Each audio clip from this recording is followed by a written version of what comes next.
चल येते मी त्याच्याशी बोलायला समजवायला. आई हा काय ग? कुठे निघालीस? आशूकडे. हो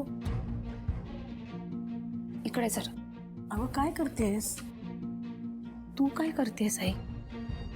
मला आशूशी बोललं पाहिजे, समजावायला हवं त्याला. आता त्याला समजावण्यात काही अर्थ नाहीये आई. त्याला समजावण्यात तेव्हा अर्थ होता जेव्हा तो स्वतःचे निर्णय स्वतःच्या डोक्याने घेत होता. पण आता हे शिवाचं डोकं आहे, कारण तिला ह्या घरात परत यायचंय. म्हणूनच ती असे टोकाचे निर्णय आशूला घ्यायला भाग पाडतेय ना.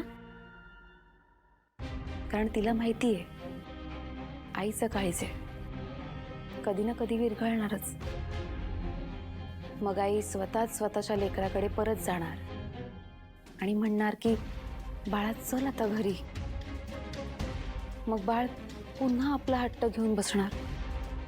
माझी शिवा जर परत आली त्या घरात तरच मी परत येणार. मग आईकडे बाळाचा हट्ट पुरवण्याशिवाय दुसरा कुठलाच ऑप्शन नसेल ना. मग काय, आली परत शिवा या घरी.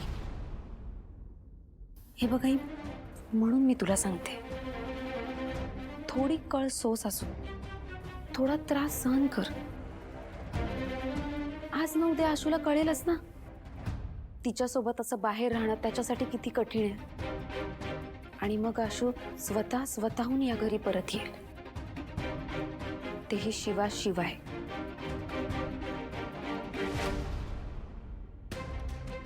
संपदा, जा तू. काकू जा तू. जा जा तू.